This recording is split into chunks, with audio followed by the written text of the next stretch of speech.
El predicador inglés Juan Carlos Ryle escribió en una ocasión que debemos construir muros alrededor de la iglesia para guardarnos de las falsas doctrinas, pero esos muros no tienen que ser tan altos como para que no podamos darle la mano a los verdaderos hermanos que se encuentran afuera.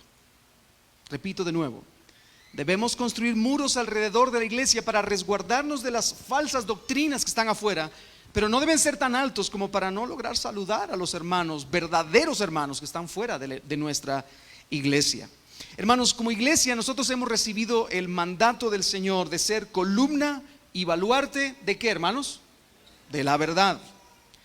Debemos entonces defender, resguardar la doctrina cristiana. Pero, como estudiaremos el día de hoy, jamás deberíamos manifestar un espíritu exclusivista que mantenga un celo por el grupo más que por la verdad. Repito otra vez. Hemos sido llamados a resguardar la verdad del Evangelio, pero nunca jamás deberíamos manifestar un espíritu exclusivista que mantenga un celo por nuestro grupo más que por la verdad. Habiendo dicho eso, le pido que pueda acompañarme a Marcos capítulo 9, versos 38 al 41, que es la sección que estaremos estudiando esta mañana. Dice el evangelista Marcos: Juan le respondió diciendo: Maestro, hemos visto a uno que en tu nombre echaba fuera demonios, pero él no nos sigue y se lo prohibimos porque no nos seguía. Pero Jesús dijo: no se lo prohibáis, porque ninguno hay que haga milagro en mi nombre que luego pueda decir mal de mí. Porque el que no es contra nosotros, por nosotros es. Y cualquiera que os diere un vaso de agua en mi nombre, porque sois de Cristo, de cierto os digo que no perderá su recompensa. Nuestro texto de hoy está íntimamente conectado con la sección anterior que estuvimos estudiando la semana pasada, ya que comienza con estas palabras: Juan le respondió. Eso de que Juan le respondió está conectado con el hecho de que Jesús habló, ¿verdad? Jesús habló, y como estudiamos la semana pasada, deberíamos de situarnos en ese contexto. Los discípulos van por el camino a Capernaum, y de pronto tienen una discusión entre ellos por ver quién sería quién, hermanos. El mayor de entre ellos, ¿verdad? Ellos estaban peleando por ver quién era el más grande dentro del reino.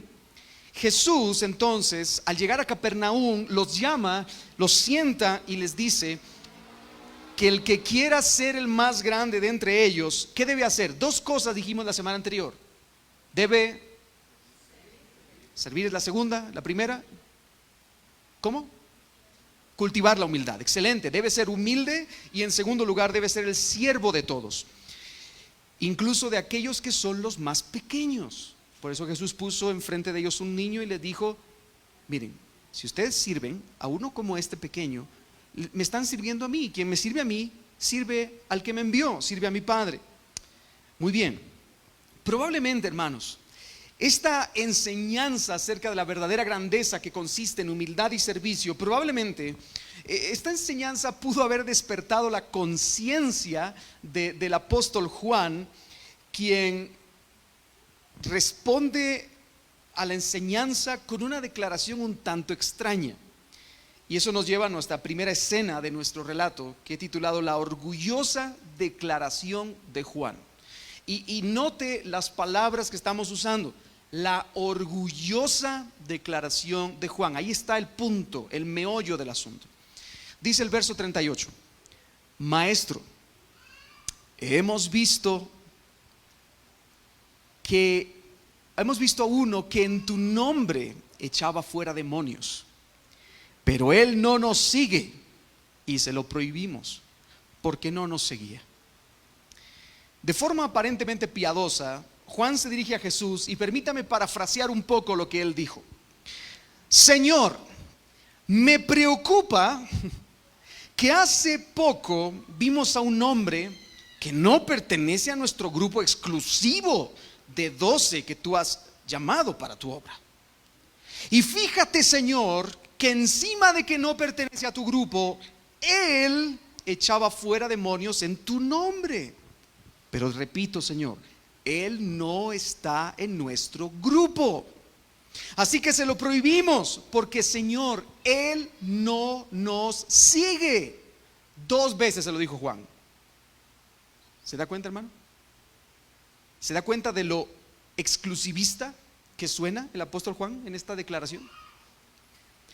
Ahora bien, yo pregunto, ¿de qué clase de hombre estaba hablando Juan? Porque de eso depende mucho el que estemos a favor o en contra de la declaración de Juan. ¿De qué clase de hombre estaba hablando Juan? Bueno, está claro por lo que Jesús responde más adelante, que no se trataba de un exorcista falso.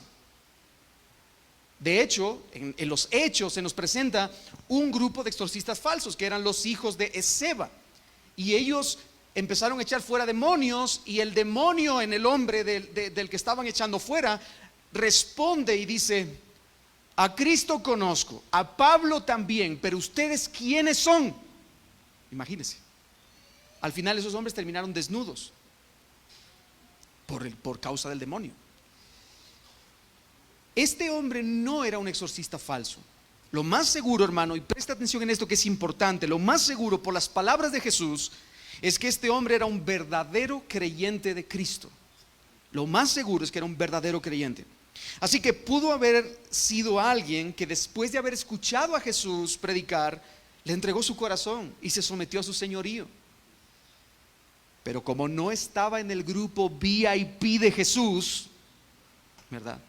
Entonces fue desaprobado enérgicamente por Juan. Repito, por no estar en el grupo VIP de Jesús. Hermanos, este hombre en un sentido estaba haciendo la buena obra a la que había venido Jesús. Jesús dijo: yo he venido a liberar a los cautivos. Y eso fue lo que Jesús hizo: liberar endemoniados de la cautividad de Satanás. Así que este hombre estaba luchando del mismo bando que Jesús. Pero esto no satisfacía a Juanito. Juan estaba enfadado. De hecho, hermano, tanto en este versículo como en aquel donde junto con su hermano piden que descienda fuego del cielo para quemar a una ciudad entera, de esta parte a la parte de que donde Juan es presentado en sus cartas como el evangelista del amor, tuvo que haber pasado una arrolladora presencia del Espíritu Santo, hermanos. Porque este Juan que vemos es un Juan impetuoso y que nada tiene que ver con el verdadero mensaje del evangelio. De hecho, el mismo Juan en su segunda carta dice que hay un hombre dentro de la iglesia que no nos recibe ni permite que nuestra enseñanza sea enseñada dentro de la iglesia. Así que Juan mismo condena esta misma actitud que él está teniendo años antes. Por supuesto, repito de nuevo, seguramente es la obra del Espíritu Santo. Gloria a Dios por eso, porque nosotros todavía tenemos solución, hermano. Tenemos solución. Ahora, ¿por qué Juan se lo prohibió? Bien, la razón de Juan es muy simple. Juan dice: ¿por qué no nos sigue? ¿Se da cuenta de eso? Porque él no es parte de nuestro grupo, porque él no está con nosotros. Hermanos, esta parece ser una declaración muy piadosa, pero detrás de esta declaración piadosa se encuentra un detestable pecado al que nosotros estamos constantemente expuestos también, que es el orgullo. Ya hablamos un poco acerca de eso la semana pasada. En contraposición a la humildad, los discípulos tenían una conducta orgullosa, soberbia.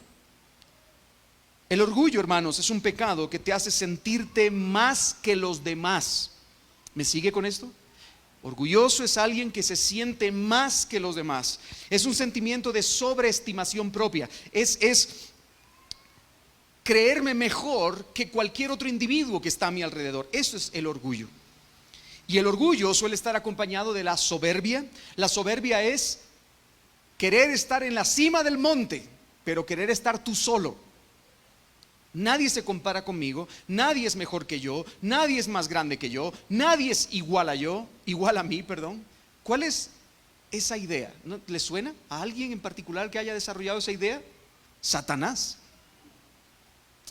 Pero también el orgullo va acompañado de la vanagloria, de una gloria vana o de un deseo de querer aplauso de los demás. Y miren, fíjese en esto. Recientemente, en nuestra serie de estudios en Marcos, vimos cómo los 9 discípulos habían tenido que enfrentar una situación difícil donde no pudieron liberar a un muchacho endemoniado. ¿Se recuerda? Bajan de la montaña y hay un alboroto y los discípulos no pueden liberar a un muchacho y Jesús pregunta qué pasó y entonces dice no, es que no pudimos liberarlo y entonces Jesús lo libera con poder y luego reprende a los discípulos, los reprende por su falta de fe. ¿Se recuerda de esa escena? Ahora, aparece uno que no es parte de su grupo VIP de discípulos y él sí está liberando a endemoniados. Ay, ay, ay. ¿Se da cuenta de esto? El problema es que ellos deseaban el aplauso, deseaban la exclusividad. Así que tanto Juan como los demás discípulos se enojan porque no quieren que este hombre tenga el privilegio. Se lo prohibimos, dice Juan. Ellos están descompuestos porque están seguros de que como son los discípulos de el Mesías, no se pierda de esto, ellos creen que como son los verdaderos y únicos discípulos del Mesías, lo que Dios va a hacer en la tierra, lo tiene que hacer por medio de ellos y de nadie más. Punto. ¿Me sigue, hermano, con esto? Ellos y solo ellos son los exclusivos. Ellos y solo ellos son los canales autorizados del plan de Dios en la tierra. ¿Se da cuenta de que los discípulos estaban manifestando un deseo de gloria, de distinguirse, de ser el grupo élite, de ser los únicos, los exclusivos? Qué terrible estampa, hermanos. Y llevaban más de 2 años y medio ya con Jesús y no aprendían, hermanos. Bueno, hermanos, esto es mucho más común de lo que creemos el día de hoy también, dentro de la iglesia. Hay personas dentro de todas las ramas de la iglesia de Cristo con tendencia a pensar que Dios no puede hacer ningún bien en el mundo a menos que lo hagan ellos o su denominación. Si mi denominación no hace lo que debe hacer, entonces nadie más puede hacerlo. ¿Me sigue, hermano? Dicen cosas como o nos siguen a nosotros o no están trabajando realmente para Cristo. O son ustedes metodistas, o son ustedes bautistas, o son ustedes betoasaveristas, ¿verdad? O no están trabajando realmente para Cristo. Algunos otros dicen, nuestra denominación es la más pura manifestación del cuerpo de Cristo en la tierra. La manifestación más pura. Se trata de un espíritu exclusivista, hermanos, que al final es un celo por su propio grupo más que un celo que surge por la verdad. Un celo que surge del orgullo y del deseo de distinguirse, hermanos. Y de eso debemos tener cuidado. Y sin duda, ese espíritu exclusivista que distingue a muchos puede llevarlos a exiliarse de los demás al punto, hermanos, al punto de crear una secta religiosa. Y el Señor no es lo que demanda. El Señor quiere una iglesia. El Señor ha salvado una iglesia. El Señor no ha salvado iglesias. El Señor no ha salvado denominaciones. El Señor ha salvado a su iglesia. Pero también, hermanos, se puede tener este espíritu exclusivista, orgulloso dentro de la misma iglesia, dentro de la misma congregación, no solo con los de fuera, sino con los de dentro. Hermanos, jamás deberíamos nosotros creer que por estar en tal o cual ministerio dentro de la iglesia pertenecemos a un grupo élite dentro de la iglesia. Ninguno de nosotros es VIP delante del Señor. Hermanos, eso nos va a llevar a exiliarnos de los demás. Es que yo predico, ¿y eso qué? Me refiero a mí, ¿verdad, hermano? Incluso por el hecho de ser el pastor, eso no me convierte en un VIP élite dentro de la congregación. Soy una oveja más de Cristo. Hermanos, ni siquiera deberíamos pensar que por tener tal o cual conocimiento que mi otro hermano no tiene, yo pertenezco también a una especie de élite cristiana dentro de la iglesia. El conocimiento no te hace mayor. Mira lo que dice J.I. Packer: el conocimiento de Dios debería llevarnos a la humildad y a la alabanza. Todo lo contrario a la superioridad y a la vanagloria. Pero si alguno de nosotros, hermanos, cree que por pertenecer a esta iglesia, o por tener ciertos conocimientos más que los demás, o por participar dentro de algún ministerio particular dentro de la iglesia, eso te hace especial de alguna forma, hermano, examínate, porque quizá tu corazón pueda estar lleno de un deseo desordenado de gloria personal. Examínate, hermano, porque puede ser que haya en tu corazón un deseo pecaminoso por ser exclusivo, cuando realmente el Señor nos llama a la unidad en su nombre, por su reino y para su gloria. Repito eso: el Señor nos llama a la unidad en su nombre, por su reino y para su gloria. Ahora bien, hermano, no me malinterprete, y debemos guardar el equilibrio correcto, ¿verdad? Yo no estoy diciendo que deberíamos unirnos a cualquiera que diciéndose creyente predique a Cristo sin ser de Cristo. Yo no estoy diciendo eso. Yo no estoy diciendo que extendamos nuestra diestra en señal de compañerismo con aquellos que participan de sectas falsas, o que son falsos maestros, o incluso que son falsos creyentes. El Señor Jesucristo dice: muchos en aquel día vendrán y me dirán: Señor, Señor, en tu nombre hicimos, en tu nombre milagros, y en tu nombre profetizamos, y en tu nombre y en tu nombre. Y yo les diré: apartaos de mí, nunca os conocí, hacedores de maldad. Así que debemos de tener cuidado de no estrechar nuestros lazos con sectas, ni con falsos maestros, ni con falsos creyentes. Debemos tener cuidado. No estoy diciendo tampoco que deberíamos ser abiertos a cualquier tipo de doctrina. No significa eso. Tampoco estoy diciendo que deberíamos ser abiertos a cualquier estilo de vida por encima de la santidad. No, hermanos. El Señor demanda de su iglesia que seamos santos. Y sí, en esta iglesia recibimos y abrimos los brazos abiertos a cualquier persona. Ven como tú quieras venir, siempre y cuando sepas que el Señor quiere cambiarte y que no quiere dejarte igual, que no quiere que continúes en tu estado deplorable, en tu condición, sino que Él quiere formarte a la imagen de Cristo. Mira lo que dice el apóstol Pablo, Romanos 16:17. Mas os ruego, hermanos, que os fijéis en los que causan divisiones y tropiezos en contra de la doctrina que vosotros habéis aprendido. Mira lo que dice ahora: y que os apartéis de ellos. Así que no podemos estrechar nuestros lazos, no podemos dar la diestra en señal de compañerismo con aquellos que corrompen la doctrina del Evangelio de Cristo.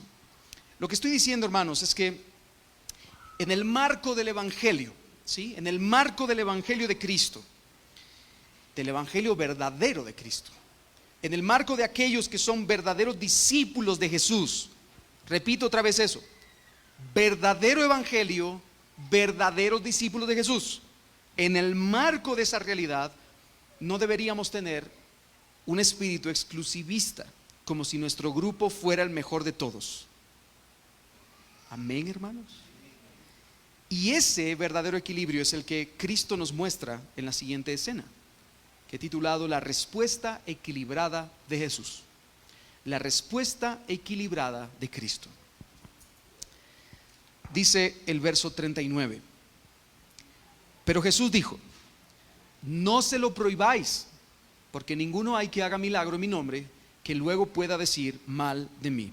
Bien, lo primero que Jesús dice aquí es: no se lo prohíban, deje que lo continúe haciendo.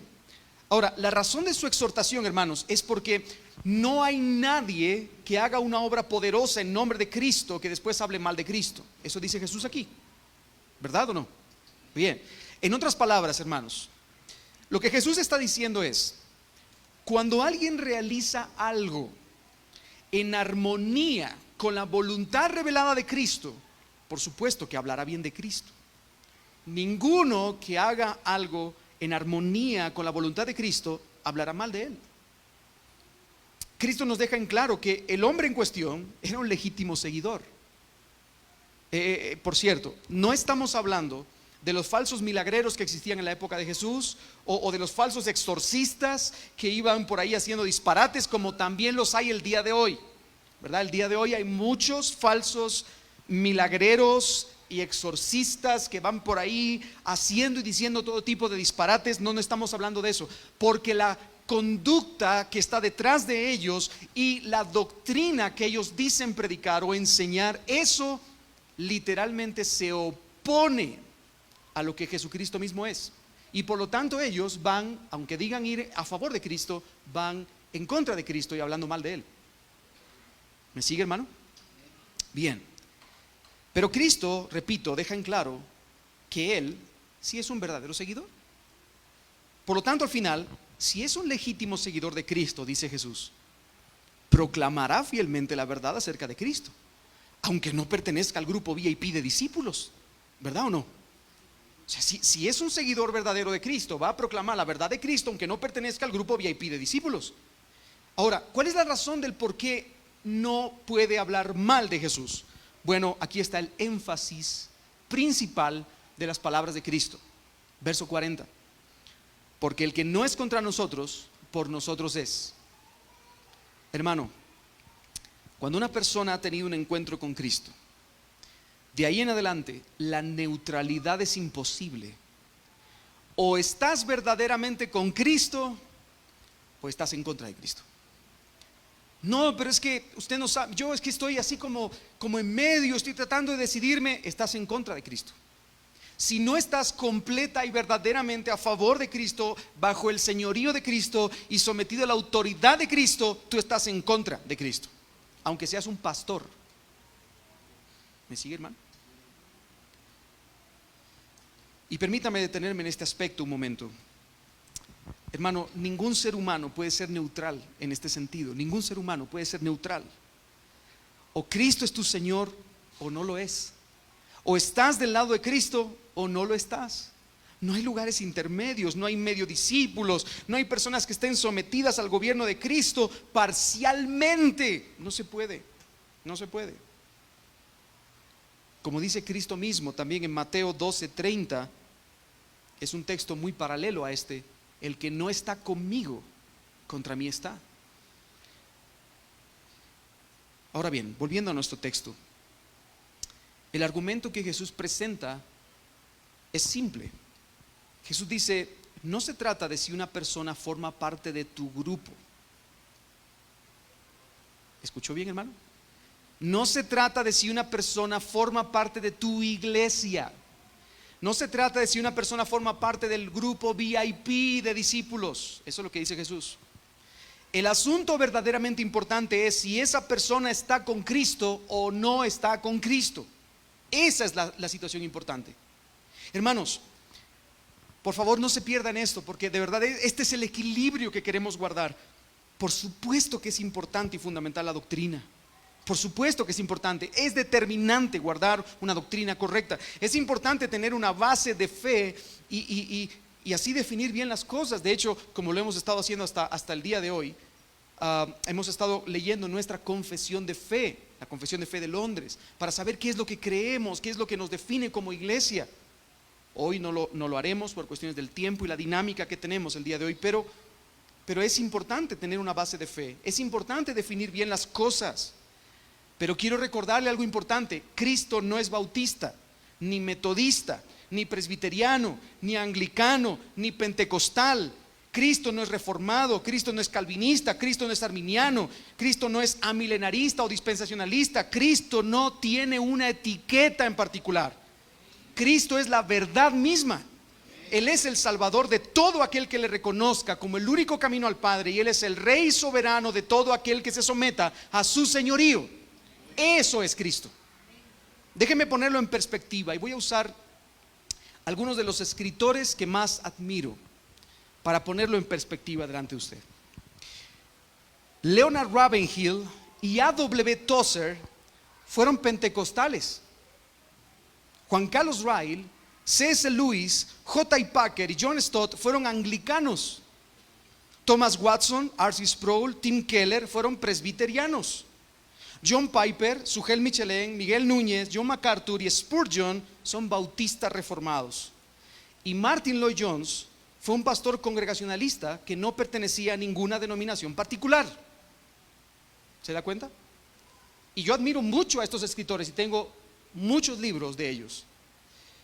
Pero todos ellos, a pesar de ser de diferentes denominaciones, todos ellos tienen una cosa en común. Al igual que el apóstol Pablo, estaban comprometidos con una sola cosa: predicar a Jesucristo y a este crucificado.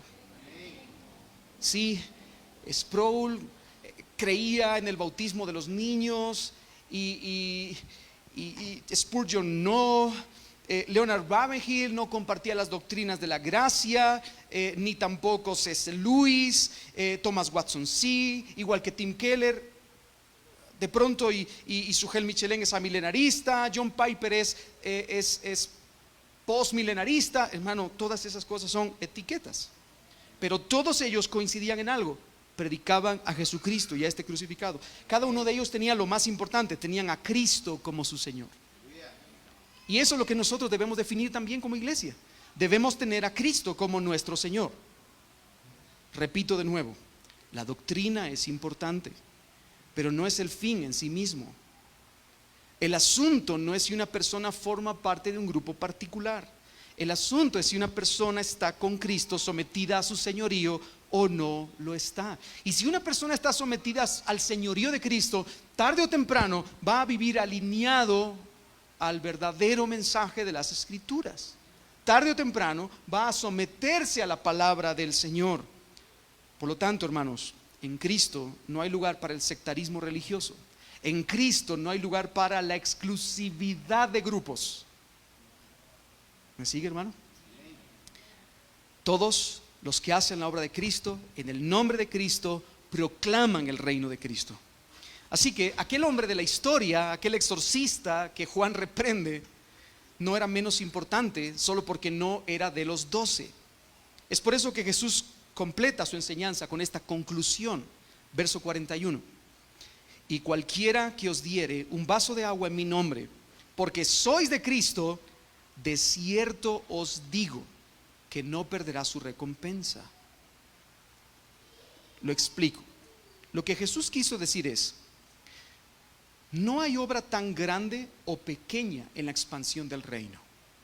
No hay nombres grandes o pequeños en la expansión del reino. No hay grupos privilegiados en la expansión del reino. Porque aunque sea algo tan sencillo como darle un vaso de agua en mi nombre a uno de mis seguidores, al final le será recompensado. Así que no hay nombres, no hay grupos, no hay genialidades. De hecho, como dijo cierto predicador que algunos de ustedes siguen, no hay nombres grandes ni hombres grandes. Existen hombres pequeños en las manos de un Dios grande. Eso es lo que buscamos, eso es lo que queremos ser. Así que, hermanos, yo termino esta sección preguntando: ¿cuál es finalmente la enseñanza de Cristo en este pasaje para sus discípulos y para nosotros hoy? La enseñanza es simple: cuídense del sectarismo y la exclusividad. Esa es la enseñanza. Cuídense del sectarismo y la exclusividad. Y como afortunadamente me queda tiempo todavía de mensaje, en tercer lugar, hermanos, yo quisiera que pudiéramos concluir este mensaje. Y aunque ya hemos mencionado algunas de estas cosas, déjeme presentar algunas lecciones que encuentro en este texto y que pueden ser de utilidad para nosotros. Amén. Primera lección. Yo sé que está larga, es muy larga. Cuidemos lo que consideramos sana doctrina, pero tendamos la mano de hermandad a todos aquellos que aman al Señor Jesucristo y construyen sobre el fundamento de la palabra. Repito de nuevo, cuidemos lo que consideramos sana doctrina, pero tendamos la mano de hermandad a todos aquellos que aman al Señor Jesucristo y construyen sobre el fundamento de la palabra.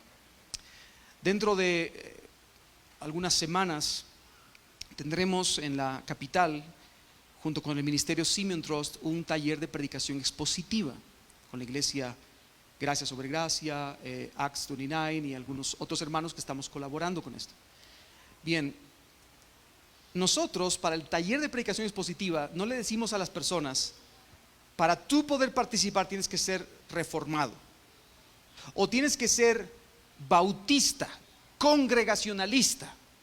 No, hermano, el que quiera participar puede participar. De hecho, la invitación está hecha a todo tipo de personas, y finalmente al taller asisten todo tipo de personas. Asisten metodistas, presbiterianos, asisten bautistas, asisten pentecostales, de todo tipo de ramas. ¿Sabe por qué? Porque nos interesa que se predique correctamente la palabra. Eso es lo que nos interesa. Nos interesa que podamos aprender cómo usar, como dice el apóstol Pablo, con precisión las escrituras para enseñárselas a otros. Eso es lo que nos interesa. Por eso debemos cuidar ciertamente de la sana doctrina, pero debemos tender la mano de hermandad a aquellos que aman al Señor Jesucristo y también están construyendo sobre la palabra. Hermanos, como iglesia debemos resguardar la fe, debemos mantenernos firmes en la palabra y debemos hacer de la predicación de la verdad nuestro más grande ideal. Eso no es negociable. En esta iglesia no puede venir una persona a predicar disparates.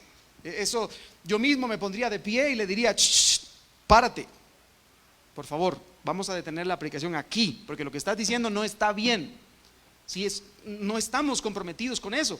Queremos predicar correctamente la escritura, pero por favor, hermanos, no caigamos en el sectarismo por causa de eso. Huyamos del espíritu exclusivista. Estemos en guardia contra el sentimiento que nos lleva al orgullo religioso. Porque, hermanos, de verdad, gracias al pecado que mora en nosotros, el orgullo se encuentra muy cerca de la superficie de nuestros corazones, y rápidamente nosotros nos venimos arriba, muy rápido. Decía Juan Bunyan que él tenía la costumbre de que cuando alguien se le acercaba y le decía: pastor, qué buena predicación la de hoy, él respondía: gracias, el diablo me lo ha dicho primero. Pues sí, porque al final, hermano, aún en ese tipo de cosas, los que predicamos la palabra debemos tener cuidado, porque el orgullo se nos sube muy rapidito, muy rapidito. Debemos tener cuidado, no caigamos en ese pecado del orgullo. Vigilemos cualquier inclinación de nuestro corazón a parar o estorbar a otros simplemente porque no tienen exactamente todas y cada una de nuestras doctrinas o de nuestra forma de hacer culto. Tengamos cuidado de eso.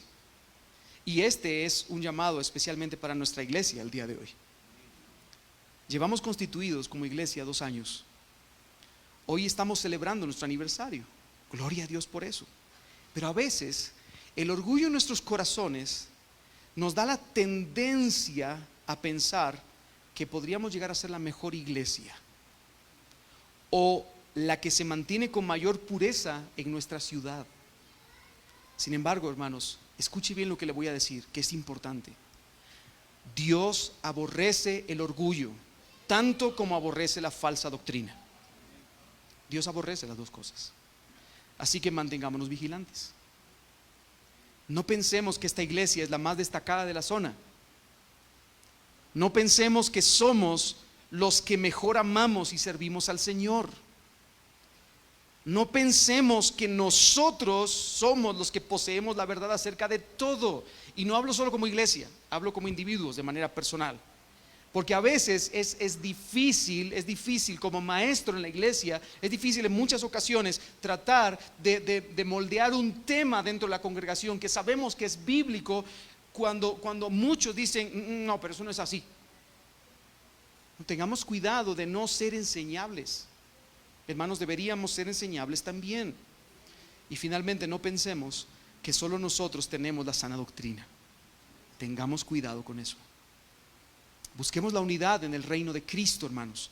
Cooperemos entre nosotros dentro y fuera de la iglesia para que se predique el verdadero evangelio en conjunto. siempre y cuando sea el verdadero evangelio que se predique, ¿verdad? El verdadero evangelio que nos dice que nosotros somos pecadores por naturaleza y por elección, que ofendemos a Dios, que estamos separados de Dios y que estamos bajo la ira santa de Dios, pero que Dios en su infinita misericordia proveyó a Cristo Jesús como el Cordero de la expiación para limpiarnos de todo pecado y quitar de nosotros toda culpa, y todo aquel que venga a Cristo en arrepentimiento y fe puede volver a casa, puede quitar el exilio, puede venir y volver otra vez a la comunión con Dios, a la danza de amor trinitaria, a la vida eterna, a la vida. Eso es lo que predicamos. Ese es el evangelio, hermanos. Por lo tanto, siempre y cuando se esté predicando el verdadero evangelio, tendamos lazos con otros hermanos. No nos aislemos de los demás. Hermanos, aprendamos a caminar en esta tierra con aquel que creamos que caminará con nosotros en el cielo. Esa es una realidad bíblica. Hermanos, en el cielo no vamos a estar ordenados por denominación. Olvídese. En la presencia del Señor, en los cielos nuevos y la tierra nueva, estaremos todos en unidad, amando, sirviendo, comiendo, agradeciendo al Señor, adorando por su honor, sea cual haya sido nuestra denominación o incluso nuestras doctrinas. Y hermano, probablemente esta sea, dentro de esta lección, la mayor aplicación. Si conoces iglesias o personas que no están bien fundamentadas en la verdad, o que no tienen claridad sobre muchas doctrinas que tú sí tienes, no los critiques. La crítica también es del diablo, hermanos. La crítica no es de parte del Señor. No los critiques. Ora por ellos, bendícelos y trata por todos los medios de ser luz para la vida de ellos. Eso debemos hacer. No olvidemos, hermanos, que muchos de nosotros éramos verdaderos creyentes hace algunos años, pero no estábamos bien fundamentados en la verdad. Recordemos, hermanos, que muchos de nosotros hace años éramos verdaderos creyentes, pero quizá no teníamos la misma claridad con la que vemos hoy las Escrituras. Así que tengamos misericordia, porque como alguien dijo una vez, tú no te conviertes cuando encuentras la sana doctrina. Tú te conviertes cuando rindes tu vida a los pies de Cristo en arrepentimiento y fe. Después el Señor en su infinita gracia nos va mostrando su palabra y nos va acercando más a Él. Por eso oremos por aquellos que quizás sabemos que están desviados. La segunda lección que puedo ver en este texto: aprende a elegir tus batallas. Aprende a elegir tus batallas. En los últimos años, las redes sociales se han convertido en un caldo de cultivo para el desastre. Tenemos decenas de opinólogos que surgen cada día con el afán de poner todos los puntos sobre las íes. Hay gente, hermanos, que de verdad se goza, se deleita en estar al acecho, esperando que digas una cosa fuera de lugar para crucificarte en las redes sociales. De verdad. Y se viven peleando constantemente por temas que no tienen importancia o que son de segunda categoría. Y yo sé que yo estoy caricaturizando mucho, de forma exagerada, este punto, porque la mayoría de nosotros quizás no estamos metidos en ese tipo de batallas. Sin embargo, es importante entender que existen categorías doctrinales por las que sí vale la pena pelear, pero existen categorías doctrinales por las que no vale la pena meter las manos. Así que debemos aprender a elegir nuestras batallas. Permítame explicárselo un poco mejor. En primer lugar, existen doctrinas de primer orden. Son aquellas por las que sí vale la pena pelear, por las que bajo ningún motivo podemos dar la diestra en señal de compañerismo si alguien no las cree. Por ejemplo, la Trinidad, la doble naturaleza de Cristo, la salvación por la fe sola en Jesucristo, la autoridad de las Escrituras, entre otras muchas cosas. Cuestiones que están más bien asociadas con la salvación de nuestras almas, más que con otra cosa. Hermano, si alguien no comparte estas doctrinas de la misma forma que nosotros las compartimos, no podemos ser hermanos. Es imposible ser hermano de alguien que no cree que Cristo sea Dios. Es imposible ser hermano de alguien que no crea que no crea en la Trinidad, o que crea que el Espíritu Santo es simplemente una fuerza, una influencia y no una persona. Hermanos, es imposible que nosotros tendamos la diestra en señal de compañerismo con alguien que crea en la salvación por la fe más las obras. No se puede. La salvación es por la fe sola en Jesucristo. No hay fe más tus obras. No se puede. Hermanos, y si alguien duda de la autoridad de las Escrituras, si alguien compromete heréticamente el mensaje de las Escrituras diciendo no, eso que está ahí quizá no debería de estar ahí, no podemos darnos la diestra en señal de compañerismo. ¿Me sigue, hermano, con esto? Aquí sí podemos pelear. Déjeme ponerle una ilustración exagerada, un tanto exagerada, pero espero que se entienda la idea. En el año 325 después de Cristo se realizó el famoso Concilio de Nicea, donde en conjunto con todas las iglesias de la región se trató de defender la doctrina de la doble naturaleza de Cristo, en contra de la idea arriana de un individuo que decía que Jesús no era Dios. Bien, en un momento muy particular de la historia, el obispo Nicolás de Bari, de quien sale la famosa leyenda de San Nicolás, de donde viene Santa Claus, ¿verdad? Esa idea que se ha popularizado en estos tiempos. Este famoso obispo Nicolás de Bari, mientras estaban charlando junto con Arrio, que era el que postulaba la otra idea, Arrio dijo: Cristo no es Dios, enérgicamente. De pronto Nicolás de Bari se dio la vuelta y lo abofeteó enfrente de todos y lo tiró al suelo. Yo sé que esto es una exageración, ¿verdad? Y no invito a nadie a abofetear a otro, ¿verdad? Que no crea lo mismo que usted. No lo haga, por favor. Pero aún con exageración, define muy bien el espíritu que tiene que haber detrás de esto. Hermanos, nosotros debemos de guardar estas cosas que creemos por ciertísimas de la Escritura, porque son el fundamento de nuestra fe y nuestra salvación. No son negociables. Amén, hermano. En segundo lugar, tenemos las doctrinas de segundo orden. Estas doctrinas son aquellas que tienen que ver con la eclesiología, es decir, con lo que hacemos dentro de la iglesia.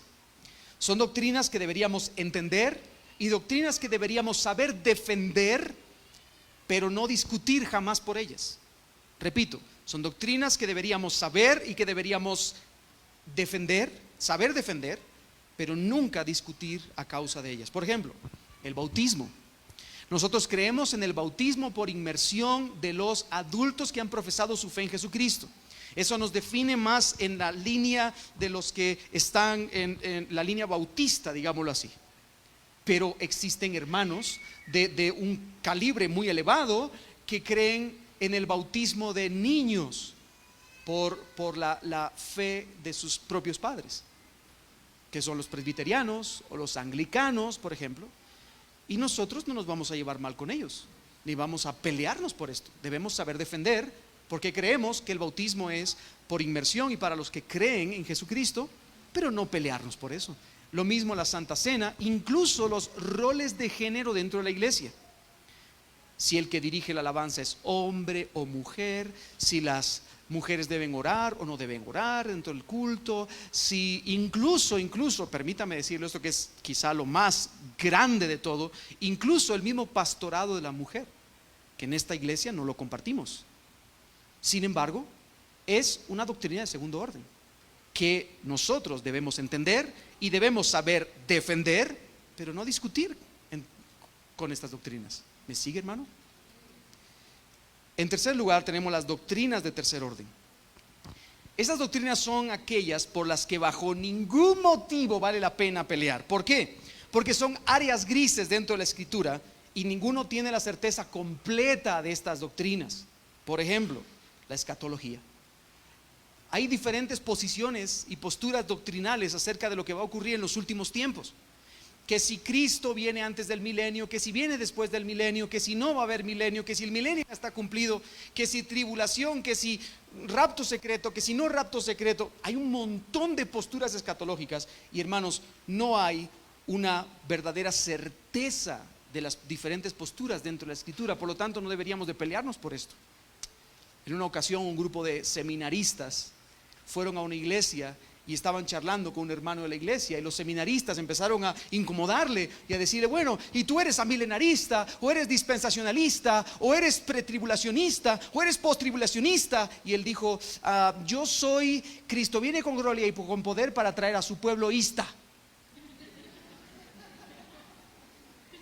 Hermano, esa es nuestra postura.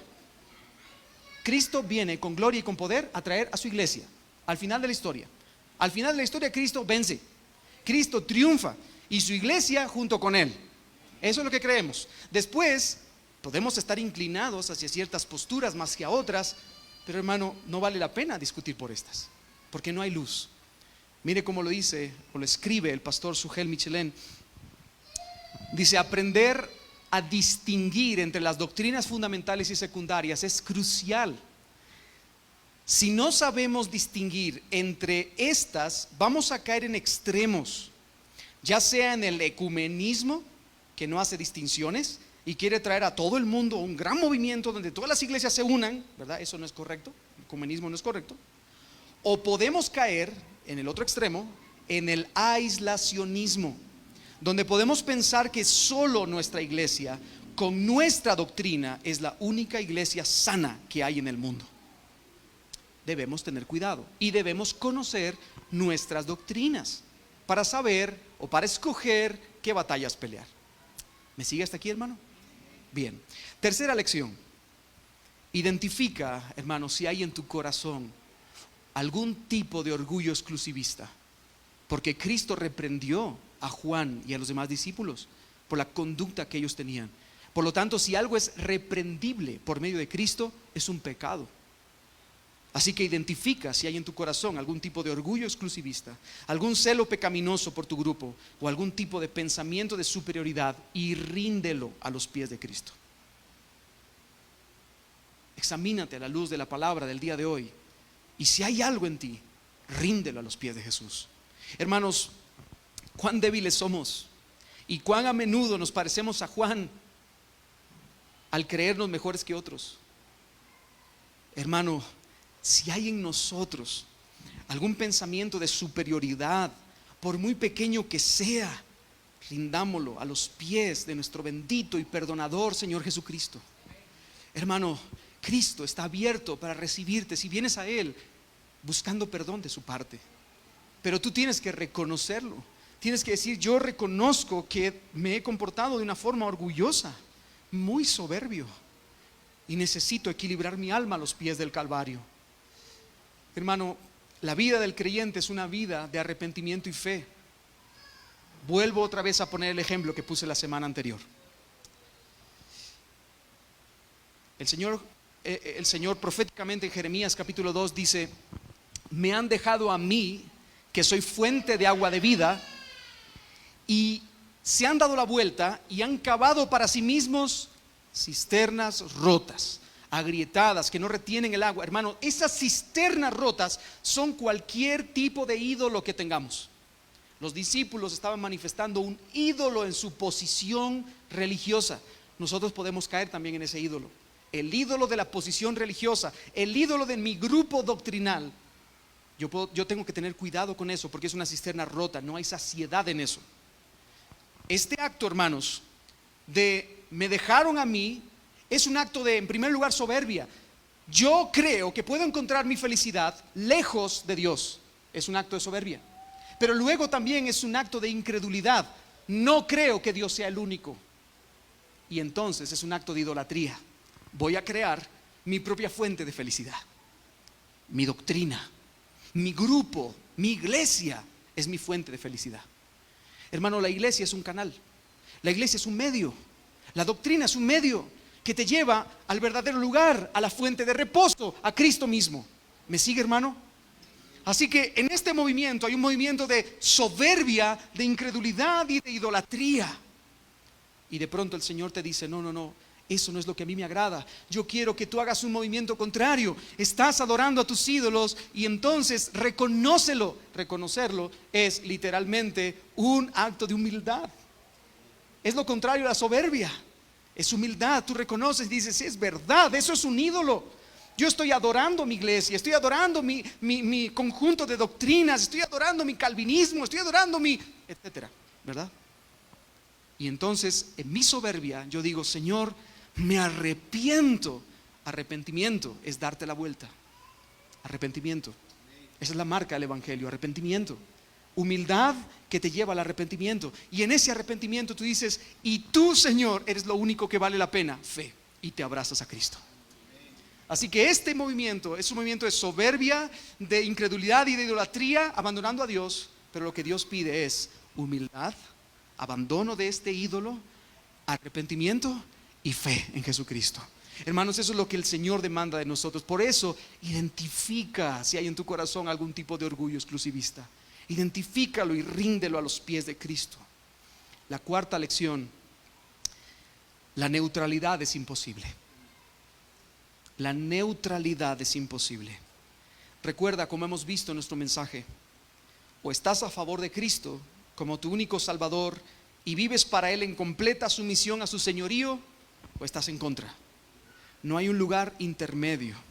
No es que yo todavía no he tomado la decisión. Si tú no has tomado la decisión de someterte al señorío de Cristo, ya estás tomando una decisión. El no tomar la decisión es una decisión, porque es estar en contra de Cristo. Porque Cristo te dice, ven a mí, ven a mí. No, es que todavía no he tomado la decisión. Ven a mí, pero es que todavía no estoy seguro si ser un discípulo de Jesús. Tú estás tomando la decisión de no ir a favor de Cristo. Así que vas en contra. La neutralidad es imposible, es imposible.